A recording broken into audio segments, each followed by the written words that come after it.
ഒരു സെക്കൻഡിന്റെ ദശലക്ഷത്തിൽ ഒരംശം സമയം കൊണ്ട് നിങ്ങൾക്കൊരു വലിയ പ്രപഞ്ചം മുഴുവനായി സൃഷ്ടിക്കാൻ കഴിയുമോ?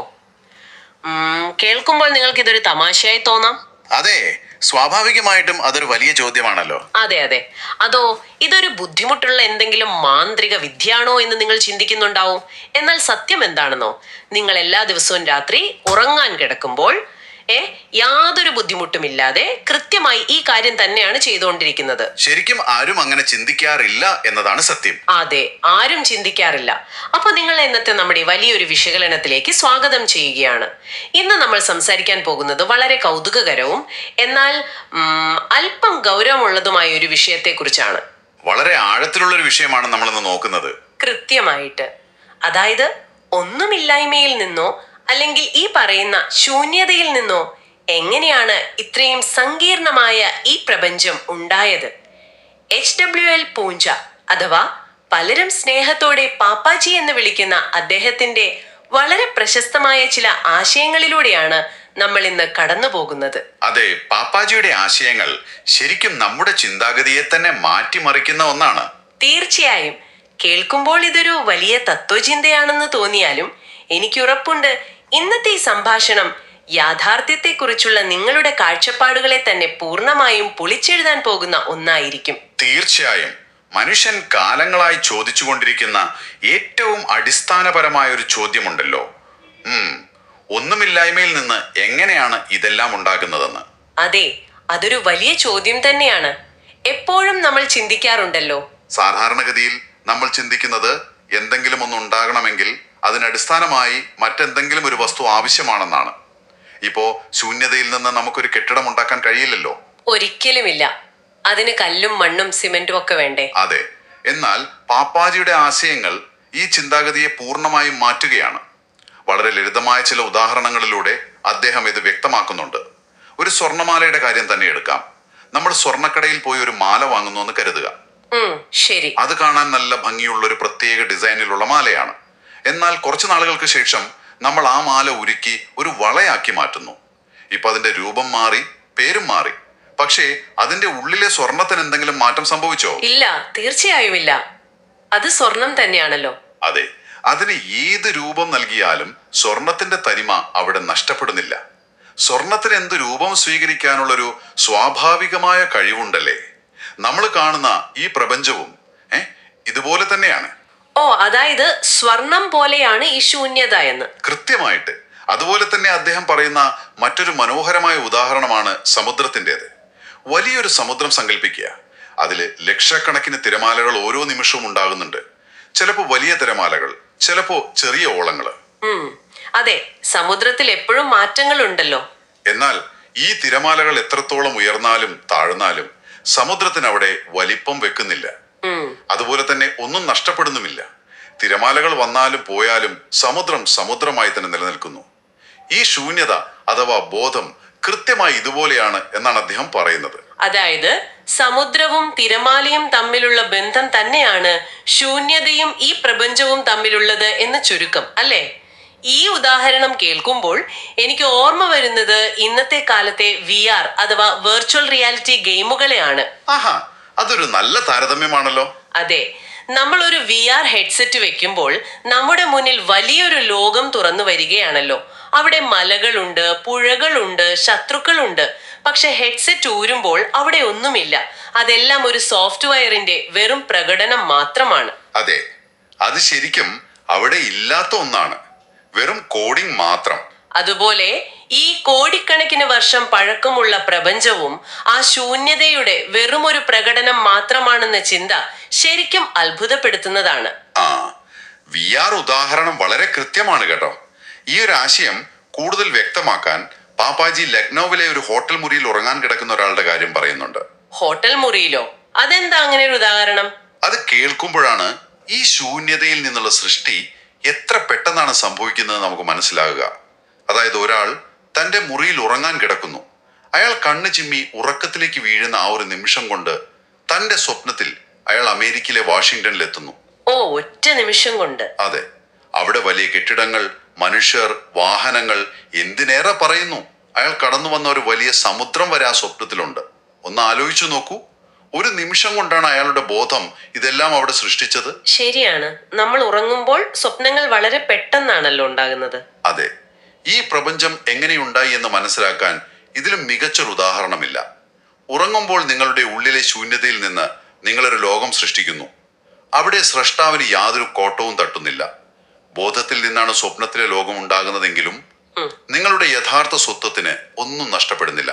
ഒരു നിമിഷം നിൽക്കൂ. ആ സ്വപ്നത്തിന്റെ കാര്യം പറഞ്ഞപ്പോഴാണ് എനിക്കൊരു വലിയ സംശയം വരുന്നത്. എന്താണ്? ചോദിച്ചു. ഇതൊക്കെ കേൾക്കാൻ വളരെ നല്ല രസമുണ്ട്, വലിയ തത്വചിന്തകളാണ്. എന്നാൽ എല്ലാം ഈ പറയുന്ന ബോധത്തിന്റെ അല്ലെങ്കിൽ ശൂന്യതയുടെ സൃഷ്ടി മാത്രമാണെങ്കിൽ, ഒരു സ്വപ്നം പോലെ മാത്രമാണെങ്കിൽ, പിന്നെ എന്തിനാണ് മനുഷ്യർ ഇത്രമാത്രം കഷ്ടപ്പെടുകയും ദുഃഖിക്കുകയും ചെയ്യുന്നത്? വളരെ സ്വാഭാവികമായ ഒരു ചോദ്യമാണിത്. അതായത്, എന്റെ ജീവിതത്തിൽ എനിക്ക് തലവേദന വരുമ്പോൾ അല്ലെങ്കിൽ വലിയ സാമ്പത്തിക ബുദ്ധിമുട്ടുകൾ വരുമ്പോൾ എനിക്ക് അനുഭവപ്പെടുന്ന ആ കടുത്ത വേദനയും സങ്കടവും ഒക്കെ വെറും ഒരു തോന്നലാണെന്ന് പറഞ്ഞാൽ ഞാൻ എങ്ങനെ വിശ്വസിക്കും? ആ വേദന എനിക്ക് ശരിക്കും ഫീൽ ചെയ്യുന്നുണ്ടല്ലോ. ഇത് കേൾക്കുന്ന നമ്മുടെ ശ്രോതാക്കൾക്കും ഇതേ സംശയം തോന്നാം. അതെ, അത് തീർച്ചയായും തോന്നും. എല്ലാവർക്കും തോന്നുന്ന കാര്യമാണിത്. എല്ലാം ഒരു ഗെയിമാണെങ്കിൽ എന്തിനാണ് ഇത്രയും ദുരിതങ്ങൾ നിറഞ്ഞൊരു ലോകം? മനുഷ്യന്റെ ഏറ്റവും വലിയ പ്രതിസന്ധിയും അത് തന്നെയാണ്. ഈ ദുഃഖവും ഭയവും യഥാർത്ഥത്തിൽ ഉണ്ടോ എന്നതാണ് നമ്മൾ ആദ്യം മനസ്സിലാക്കേണ്ടത്. ഇല്ലാത്തത് എങ്ങനെയാ? വേദനിക്കുമ്പോൾ അത് സത്യമല്ലേ? പാപ്പാജി ഇതിന് നൽകുന്ന വിശദീകരണം ഒന്ന് ശ്രദ്ധിക്കുക. നിങ്ങൾ രാത്രിയിൽ ഒരു കാട്ടിലൂടെ നടന്നു പോവുകയാണെന്ന് കരുതുക. നല്ല ഇരുട്ടുണ്ട്. ദൂരെ ഒരു മരക്കുറ്റി നിൽക്കുന്നത് നിങ്ങളുടെ ശ്രദ്ധയിൽപ്പെടുന്നു. ശരി, കാട്ടിലൂടെ നടക്കുന്നു. എന്നാൽ വെളിച്ചമില്ലാത്തത് കൊണ്ട് നിങ്ങൾക്കതൊരു മരക്കുറ്റിയാണെന്ന് വ്യക്തമാകുന്നില്ല. പെട്ടെന്ന് നിങ്ങളുടെ മനസ്സിൽ അതൊരു കൊള്ളക്കാരനാണെന്ന് ചിന്ത വരുന്നു. അയാൾ നിങ്ങളെ ആക്രമിക്കാൻ വരികയാണെന്ന് നിങ്ങൾ വിശ്വസിക്കുന്നു. അയ്യോ, ആ സമയത്ത് നല്ല പേടിയുണ്ടാവുമല്ലോ. അതെ, അവിടെ നിങ്ങൾക്ക് അതികഠിനമായ ഭയമുണ്ടാകുന്നു. ഹൃദയമിടിപ്പ് കൂടുന്നു, വിയർക്കുന്നു. എന്നാൽ കുറച്ചുകൂടി അടുത്തു പോയി ടോർച്ച് അടിച്ചു നോക്കുമ്പോൾ അതൊരു മരക്കുറ്റി മാത്രമാണെന്ന് നിങ്ങൾക്ക് മനസ്സിലാകുന്നു. ഇപ്പോൾ പറയൂ, അവിടെ ശരിക്കും ഒരു കള്ളനുണ്ടായിരുന്നോ? ഇല്ല, കള്ളൻ അവിടെ ഉണ്ടായിരുന്നില്ല. അത് എന്റെ തെറ്റിദ്ധാരണയായിരുന്നു. വെളിച്ചമില്ലാത്തത് കൊണ്ട് തോന്നിയതാണ്. അതുപോലെ തന്നെയാണ് വഴിയിൽ കിടക്കുന്ന കയറ് കണ്ട് പാമ്പാണെന്ന് തെറ്റിദ്ധരിക്കുന്നതും. അജ്ഞത കൊണ്ടാണ്, അല്ലെങ്കിൽ ആ വെളിച്ചമില്ലായ്മ കൊണ്ടാണ് അവിടെ പാമ്പുണ്ടെന്ന തോന്നലും ഭയവും ഉണ്ടായത്. സത്യം അന്വേഷിക്കുമ്പോൾ അവിടെ പാമ്പോ കള്ളനോ ഇല്ല. ശരി, പാമ്പും കള്ളനും ഇല്ല എന്ന് ഞാൻ സമ്മതിക്കാം. പക്ഷേ ആ പാമ്പിനെ കണ്ട നിമിഷം എനിക്കുണ്ടായ ആ വലിയ ഭയം, ആ ഹൃദയമിടിപ്പ്, അത് യാഥാർത്ഥ്യമല്ലേ? അതൊരു പോയിന്റാണ്. അത് വെറുമൊരു മരക്കുറ്റിയാണെന്ന് പറഞ്ഞ് തള്ളിക്കളയാൻ എനിക്ക് കഴിയില്ലല്ലോ. ആ ഭയം എന്റെ ശരീരവും മനസ്സും അനുഭവിച്ചില്ലേ? വളരെ നല്ലൊരു ചോദ്യമാണ് നിങ്ങൾ ചോദിച്ചത്. ഇവിടെയാണ് നമ്മൾ ശരിക്കും ആഴത്തിൽ ചിന്തിക്കേണ്ടത്. എനിക്ക് ഭയമുണ്ട്, ഞാൻ ദുഃഖിക്കുന്നു എന്ന് നിങ്ങൾ പറയുമ്പോൾ നിങ്ങൾ സ്വയം ചോദിക്കേണ്ട ഒരു ചോദ്യമുണ്ട്. ആരാണ് ദുഃഖിക്കുന്നത്? ആരാണ് ദുഃഖിക്കുന്നതെന്നോ? ഞാനല്ലേ ദുഃഖിക്കുന്നത്? ഇത് വളരെ ശ്രദ്ധിച്ച് കേൾക്കേണ്ട ഒരു കാര്യമാണ് കേട്ടോ. നിങ്ങളുടെ ശരീരം എടുക്കുക. അത് മാംസവും അസ്ഥിയും രക്തവും കൊണ്ടുള്ളതാണ്. ശരീരത്തിന് സ്വന്തമായി ചിന്തിക്കാനുള്ള കഴിവില്ല, അത് ജഡമാണ്. അത് ശരിയാണ്, ശരീരത്തിന് സ്വയം ചിന്തിക്കാൻ കഴിയില്ല. നിങ്ങൾ ഗാഢമായി ഉറങ്ങുമ്പോൾ നിങ്ങളുടെ ശരീരത്തിന് എന്തെങ്കിലും വേദനയോ ദുഃഖമോ അനുഭവപ്പെടുന്നുണ്ടോ? ഇല്ലല്ലോ. ഇനി മനസ്സാണ് ദുഃഖിക്കുന്നതെങ്കിലോ? അതെ, മനസ്സാണ് ദുഃഖിക്കുന്നത്. എനിക്ക് വിഷമം വരുന്നത് എന്റെ മനസ്സിലാണല്ലോ. ശരീരം വെറും ഒരു ഉപകരണമല്ലേ? അവിടെയാണ് നമ്മൾ തെറ്റിദ്ധരിക്കുന്നത്. മനസ്സും ഒരർത്ഥത്തിൽ ജഡമാണ്. എങ്ങനെയെന്നല്ലേ? നിങ്ങൾ സ്വപ്നങ്ങളൊന്നുമില്ലാതെ ഗാഢമായി ഉറങ്ങുന്ന ഒരവസ്ഥയെക്കുറിച്ച് ചിന്തിക്കുക. ആ സമയത്ത് അവിടെ നിങ്ങളുടെ ശരീരമുണ്ടോ? ഉറങ്ങുമ്പോൾ ശരീരത്തെക്കുറിച്ച് ബോധമില്ല. അതെ. നിങ്ങളുടെ ബാങ്ക് ബാലൻസിനെ കുറിച്ചുള്ള ചിന്തകളുണ്ടോ? ഇല്ല. ആ സമയത്ത് മനസ്സ് എന്നൊരു സംഭവമേ അവിടെ ഇല്ല. എന്നിട്ടും പിറ്റേന്ന് രാവിലെ ഉണരുമ്പോൾ ഞാൻ നന്നായി ഉറങ്ങിയെന്ന് നിങ്ങൾ പറയുന്നു. അതെ, എനിക്ക് നല്ല ഉറക്കം കിട്ടി എന്ന് പറയും. അപ്പോൾ മനസ്സില്ലാത്തപ്പോഴും നിങ്ങൾ അവിടെ ഉണ്ടായിരുന്നു. ബുദ്ധിക്കും തനിയെ ദുഃഖിക്കാൻ കഴിയില്ല. അപ്പോൾ പിന്നെ ആരാണ് ഈ ദുഃഖിക്കുന്നത്? ഹോൾഡ് ഓൺ, ഒരു നിമിഷം. നിങ്ങൾ പറയുന്നത് എന്റെ മനസ്സ് ജഡമാണെന്നാണോ? എനിക്കത് പൂർണ്ണമായി ഉൾക്കൊള്ളാൻ കഴിയുന്നില്ല. ഞാനിപ്പോൾ നിങ്ങളോട് സംസാരിക്കുന്നത്, ഈ കാര്യങ്ങൾ ചിന്തിക്കുന്നത് എല്ലാം എന്റെ മനസ്സുപയോഗിച്ചല്ലേ? പിന്നെ എങ്ങനെയാണ് മനസ്സ് ഇല്ലാതിരിക്കുന്നത്? അവിടെയാണ് രസകരമായ കാര്യം. ഞാൻ കഷ്ടപ്പെടുന്നു എന്ന് നിങ്ങളുടെ മനസ്സ് വിശ്വസിക്കുമ്പോൾ നിങ്ങൾ കഷ്ടപ്പെടുന്നു. ഞാൻ സ്വതന്ത്രനാണ് എന്ന് വിശ്വസിച്ചാൽ നിങ്ങൾ സ്വതന്ത്രനാകുന്നു. മനസ്സ് എന്നത് വെറുമൊരു ഉപകരണം മാത്രമാണ്. അതിന് സ്വന്തമായ ഒരു അസ്തിത്വമില്ല. അതായത് മനസ്സൊരു ടൂൾ മാത്രമാണെന്ന്. അപ്പോ ഈ സങ്കടങ്ങളൊക്കെ വെറുതെയാണോ? അതെ, മനുഷ്യരുടെ ഈ തോന്നലിനെ അല്ലെങ്കിൽ ഈ അജ്ഞതയെ മുതലെടുത്താണ് കാലാകാലങ്ങളായി പല മതങ്ങളും പ്രവർത്തിച്ചു വരുന്നത് എന്ന പാപ്പാജി വളരെ ശക്തമായി ചൂണ്ടിക്കാണിക്കുന്നുണ്ട്. ഓ, അങ്ങനെ ഒരു വശമുണ്ടല്ലേ ഇതിന്. അതെ, മനുഷ്യൻ എപ്പോഴും ദുഃഖിതനാണെന്നും പാവിയാണെന്നും അതുകൊണ്ട് തന്നെ നരകം പോലെയുള്ള സ്ഥലങ്ങളിൽ പോയി വീണ്ടും കഷ്ടപ്പെടേണ്ടി വരുമെന്നുമൊക്കെയുള്ള ആശയങ്ങൾ ഉണ്ടാക്കിയിരിക്കുന്നത് ഈ അടിസ്ഥാനപരമായ അജ്ഞതയുടെ മുകളിലാണ്. ആരാണ് ഈ നരകം കണ്ടിട്ടുള്ളത്? ശരിയാണ്, ആരും കണ്ടിട്ടില്ല, കേട്ടറിവ് മാത്രമേ ഉള്ളൂ. ഇതൊക്കെ മനസ്സിന്റെ ഭാവനകൾ മാത്രമാണെന്ന് ആരും നമ്മളോട് പറഞ്ഞു കൊടുക്കുന്നില്ല. ഇരുട്ടിലെ മരക്കുറ്റി പോലെ ഇല്ലാത്ത ഭയത്തെ നമ്മൾ യാഥാർത്ഥ്യമായി വിശ്വസിക്കുകയാണ്.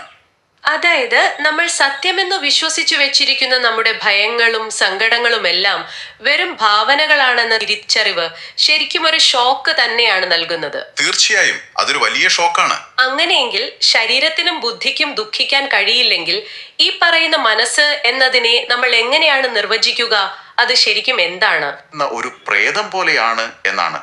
അത് സത്യത്തിൽ നിലനിൽക്കുന്ന ഒന്നല്ല. ഒരു പ്രേതം പോലെയോ? നല്ലൊരു താരതമ്യം തന്നെ. പ്രപഞ്ചത്തിലുള്ളതെല്ലാം പഞ്ചഭൂതങ്ങളാണെന്ന് നമുക്കറിയാമല്ലോ. ഭൂമി, ജലം, തീ, വായു, ആകാശം അല്ലെങ്കിൽ ശൂന്യത. ഇതിലൊന്ന് മറ്റൊന്നിനേക്കാൾ ശക്തമാണെന്ന് അദ്ദേഹം വിശദീകരിക്കുന്നുണ്ട്. അതെങ്ങനെയാണ് പ്രവർത്തിക്കുന്നത്? ഈ പ്രക്രിയ എങ്ങനെയാണ് സംഭവിക്കുന്നതെന്ന് കൃത്യമായി മനസ്സിലാക്കാം. ഏറ്റവും കട്ടിയുള്ളതും രൂപമുള്ളതുമായ ഒന്നാണ് ഭൂമി അല്ലെങ്കിൽ മണ്ണ്. എന്നാൽ ആ മണ്ണിനെ അതിനേക്കാൾ സൂക്ഷ്മമായ ജലം അലിയിച്ചു കളയുന്നു. അതെ, വെള്ളം മണ്ണിനെ അലിയിക്കും. ആ ജലത്തെ അതിലും ശക്തമായ തീ വറ്റിച്ചു കളയുന്നു. തീ ആകട്ടെ വായുവിൽ അണഞ്ഞു പോകുന്നു. ഒടുവിൽ വായു ആകാശത്തിൽ അഥവാ ശൂന്യതയിൽ ലയിച്ചു ചേരുന്നു. ഈ ഭൗതികമായ കാര്യങ്ങൾ മനസ്സിലാക്കാം. പക്ഷെ ഇതും നമ്മുടെ മനസ്സും തമ്മിലുള്ള ബന്ധം എന്താണ്? ഇതൊക്കെ പുറത്തു നടക്കുന്ന കാര്യങ്ങളല്ലേ? അവിടെയാണ് നമ്മൾ ശ്രദ്ധിക്കേണ്ടത്. ഈ ലോകത്തുള്ള സകല കാര്യങ്ങളും, നമ്മുടെ ശരീരവും എന്തിന് നമ്മുടെ ചിന്തകൾ പോലും ഈ പഞ്ചഭൂതങ്ങളാൽ നിർമ്മിതമാണ്. ഭൗതികമായ ഈ ലോകം മുതൽ സൂക്ഷ്മമായ നമ്മുടെ ചിന്തകൾ വരെ ആത്യന്തികമായി ഈ ശൂന്യതയുടെ വെറും പ്രതിഫലനങ്ങൾ മാത്രമാണ്. ഓ, അപ്പൊ ചിന്തകളും ഇതിന്റെ ഭാഗമാണല്ലേ? അതെ, മനസ്സെന്നത് ആ ശൂന്യതയിൽ ഉണ്ടാകുന്ന വെറും ഒരു കമ്പനം അല്ലെങ്കിൽ ഓളം മാത്രമാണ്.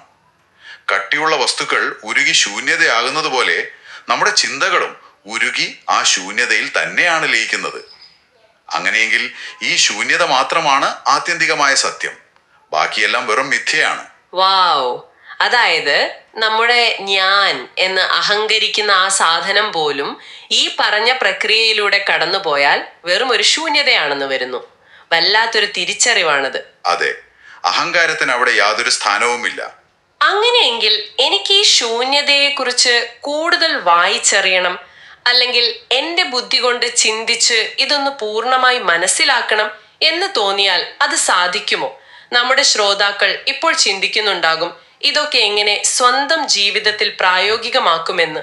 അവിടെയാണ് നമ്മൾ പലപ്പോഴും പരാജയപ്പെടുന്നത്. ബുദ്ധി കൊണ്ടോ ചിന്ത കൊണ്ടോ അളക്കാൻ കഴിയുന്ന ഒന്നല്ല ഈ ശൂന്യത. അതിന് അദ്ദേഹം പറയുന്ന വളരെ രസകരമായ ഒരു കഥയുണ്ട്. എന്താണത്? പാപ്പാജി പങ്കുവെക്കുന്ന അർത്ഥവത്തുമായ ഒരു കഥയാണിത്. ഒരാൾ തന്റെ കാമുകിക്ക് കൊടുക്കാൻ കൈ നിറയെ സമ്മാനങ്ങളുമായ ഒരു കാട്ടിലൂടെ പോവുകയാണെന്ന് സങ്കല്പിക്കുക. ശരി, കാട്ടിലൂടെ പോകുന്നു. അയാളുടെ മനസ്സ് നിറയെ കാമുകിയെ കുറിച്ചുള്ള ചിന്തകളാണ്. അവൾ ഈ സമ്മാനം കാണുമ്പോൾ എന്തു പറയും, എങ്ങനെ സന്തോഷിക്കും എന്നൊക്കെയുള്ള ചിന്തകൾ. പെട്ടെന്ന് അയാളുടെ തൊട്ടു മുന്നിലേക്ക് ഒരു വലിയ കടുവ ചാടി വരുന്നു. ആ നിമിഷം അയാളുടെ ഉള്ളിൽ എന്താണ് സംഭവിക്കുക? പിന്നെ അവിടെ എന്ത് സംഭവിക്കാൻ?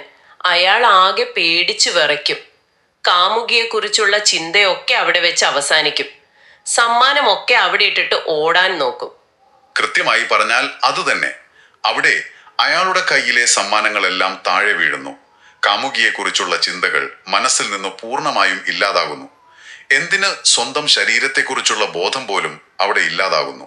അതെ, മുന്നിൽ കടുവ നിൽക്കുമ്പോ പിന്നെ വേറെ എന്ത് ചിന്തിക്കാൻ? ആ കടുവയ്ക്ക് മുന്നിൽ അയാളുടെ മനസ്സ് പൂർണ്ണമായും ശൂന്യമാകുന്നു. അവിടെ ഭൂതകാലത്തെക്കുറിച്ചുള്ള ഓർമ്മകളില്ല, ഭാവിയിൽ എന്ത് സംഭവിക്കുമെന്ന ചിന്തയില്ല, വെറും വർത്തമാനകാലം മാത്രം. കടുവയെ നോക്കി നിൽക്കുന്ന ആ ഒരു നിമിഷം അയാൾക്ക് ഒന്നും ചിന്തിച്ച് മനസ്സിലാക്കാനില്ല. ആ ശൂന്യതയുടെ അനുഭവം മാത്രമേ അവിടെയുള്ളൂ. ശരിക്കും ആ നിമിഷത്തിൽ വേറെ ഒന്നുമില്ല, ശൂന്യത മാത്രം. അതുപോലെയാണ് ഈ ആത്യന്തികമായ സത്യവും. അത് പുസ്തകങ്ങൾ വായിച്ചോ യുക്തിസഹമായി ചിന്തിച്ചോ നേടിയെടുക്കാൻ കഴിയില്ല. ചിന്തകൾ അവസാനിക്കുന്നിടത്താണ് ശൂന്യത ആരംഭിക്കുന്നത്. ആ, കടുവയുടെ ഉദാഹരണം ശരിക്കും ഒരു ഉൾക്കാഴ്ച നൽകുന്നുണ്ട് കേട്ടോ. ചിന്തകൾ നിലയ്ക്കുന്ന ആ ഒരു നിമിഷം. ഇതിനെക്കുറിച്ച് സംസാരിക്കുമ്പോൾ മറ്റുള്ളവർ പറയുന്നത് കേട്ട് ഇത് മനസ്സിലാക്കാൻ ശ്രമിക്കുന്നതിനെ കുറിച്ച് പാപ്പാജി പറഞ്ഞൊരു കാര്യം ഞാൻ ഓർക്കുകയാണ്. അദ്ദേഹം വളരെ ശക്തമായ ഭാഷയിലാണത് പറയുന്നത്. അതെ, കേൾക്കുമ്പോൾ ഒരുപക്ഷെ വല്ലാത്തൊരു അറപ്പോ അല്ലെങ്കിൽ കടുത്തൊരു പ്രയോഗമായോ തോന്നാം. പക്ഷെ അതിലെ സന്ദേശം വളരെ വ്യക്തമാണ്. മറ്റൊരാൾ അനുഭവിച്ചറിഞ്ഞ കാര്യങ്ങൾ നമ്മൾ വെറുതെ കേട്ടു മനസ്സിലാക്കാൻ ശ്രമിക്കുന്നത് മറ്റുള്ളവർ ഛർദിച്ചത് നക്കുന്നതിന് തുല്യമാണെന്നാണ് അദ്ദേഹം പറയുന്നത്. അതെ, അത് കേൾക്കുമ്പോൾ തന്നെ ഒരുതരം അസ്വസ്ഥത തോന്നുമല്ലേ? അയ്യോ, ഇതൊരു വല്ലാത്ത പ്രയോഗം തന്നെയാണല്ലേ. എങ്കിലും ആത്മീയമായതോ അല്ലാത്തതോ ആയ ഏത് സത്യവും സ്വന്തമായി അനുഭവിക്കേണ്ടതിന്റെ പ്രാധാന്യം ഇത് വ്യക്തമാക്കുന്നു. മറ്റൊരാളുടെ അനുഭവം ഒരിക്കലും നമ്മുടെ അനുഭവമാകില്ല. അതെ, വളരെ ശക്തമായൊരു രൂപകമാണത്. സ്വന്തം അനുഭവത്തിലൂടെ അല്ലാതെ ഈ ശൂന്യതയെ അറിയാൻ കഴിയില്ല എന്ന സന്ദേശമാണത് നൽകുന്നത്. അപ്പോൾ നമ്മൾ തുടക്കത്തിൽ ചോദിച്ച ചോദ്യങ്ങളിലേക്ക് തിരികെ വരാം. ഉറങ്ങുമ്പോൾ ലോകം സൃഷ്ടിക്കുന്ന കാര്യം. അതെ, ഈ വലിയ പ്രപഞ്ചം മുഴുവൻ ആ ശൂന്യതയുടെ വെറും കളികൾ മാത്രമാണ്. സ്വപ്നത്തിൽ ആരോ നിങ്ങളെ ജയിലിൽ അടച്ചു എന്ന് കരുതി നിങ്ങൾ ഭയപ്പെടുന്നത് പോലെയാണ് നമ്മുടെ യഥാർത്ഥ ജീവിതത്തിലെ ബന്ധനങ്ങളും പ്രശ്നങ്ങളും. സ്വപ്നത്തിൽ യഥാർത്ഥത്തിൽ ഒരു ജയിലില്ലാത്തതുപോലെ സത്യത്തിൽ നമ്മെ ബന്ധിക്കുന്ന യാതൊന്നുമില്ല. അപ്പോ നമ്മൾ ഈ പ്രശ്നങ്ങളിൽ നിന്നൊക്കെ എങ്ങനെയാണ് പുറത്തു കടക്കുക? അതിൽ നിന്ന് പുറത്തു കടക്കാൻ ബുദ്ധി കൊണ്ടുള്ള വിശകലനങ്ങളല്ല വേണ്ടത്. മറിച്ച് നിങ്ങളുടെ എല്ലാ ചിന്തകളുടെയും ഉറവിടമായ ഞാൻ ആര് എന്ന് സ്വയം ചോദിക്കുക മാത്രമാണ് ഏക വഴി. ഞാൻ ആര്? ആ ഒറ്റ ചോദ്യത്തിലെല്ലാം ഉണ്ടല്ലേ. എത്ര വലിയ പ്രശ്നങ്ങളാണെങ്കിലും നമ്മൾ സംസാരിച്ച കാര്യങ്ങളെല്ലാം ഒരൊറ്റ ബിന്ദുവിലേക്ക് ചുരുങ്ങുന്നത് അവിടെയാണ്. വന്ന് എല്ലാം നശിച്ചില്ലാതായി. എന്നാൽ ഇപ്പോഴും ആ ശൂന്യതയിൽ പരസ്പരം സ്നേഹത്തോടെ സംസാരിച്ചു കൊണ്ടിരിക്കുന്ന രണ്ട് ജ്ഞാനികളുണ്ട്. 20 കോടി വർഷങ്ങൾക്ക് ശേഷമോ? അതെ, അവർ കഴിഞ്ഞ പ്രപഞ്ചത്തിൽ തന്നെ ജ്ഞാനോദയം ലഭിച്ചവരാണ്. പ്രപഞ്ചം നശിച്ചിട്ടും സമയം അവസാനിച്ചിട്ടും അവർ അവിടെ തന്നെയുണ്ട്. എന്തുകൊണ്ടാണ് അവർ നശിക്കാത്തത് എന്ന് ചോദിച്ചാൽ കാരണം അവർ അവരുടെ അഹംഭാവം വെടിഞ്ഞ് ആ ശൂന്യതയുമായി ഒന്നായി കഴിഞ്ഞു എന്നതാണ്.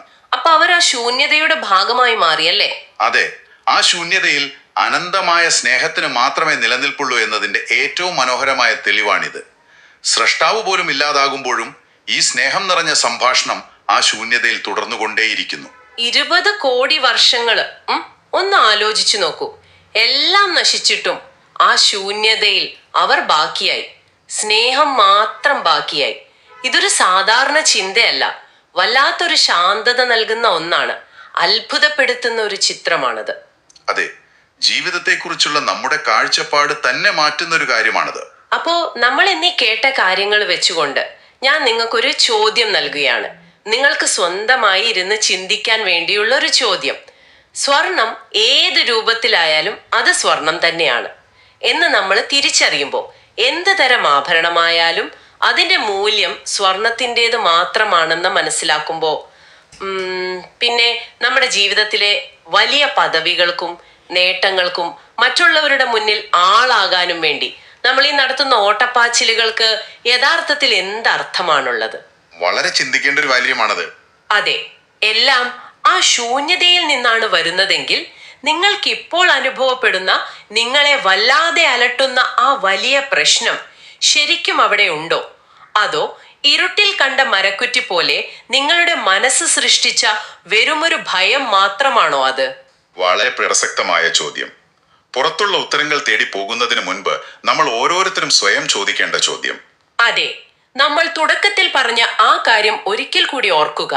ഉറങ്ങുമ്പോൾ ഒരു നിമിഷം കൊണ്ട് നിങ്ങൾ ഒരു ലോകം സൃഷ്ടിക്കുന്നുണ്ടെങ്കിൽ, ഉണർന്നിരിക്കുമ്പോൾ നിങ്ങൾ കാണുന്ന ഈ ലോകവും നിങ്ങളുടെ ഉള്ളിലെ ശൂന്യതയുടെ തന്നെ മറ്റൊരു പ്രകടനമല്ലേ? ഈ ചിന്തകളുമായി നിങ്ങളെ വിട്ടുകൊണ്ട് ഈ ആഴത്തിലുള്ള സംഭാഷണത്തിൽ പങ്കുചേർന്നതിന് നന്ദി പറഞ്ഞുകൊണ്ട് ഇന്നത്തെ നമ്മുടെ ഈ ചർച്ച ഇവിടെ പൂർണ്ണമാക്കുകയാണ്. പുതിയൊരു വിഷയവുമായി വീണ്ടും കാണാം. Good bye.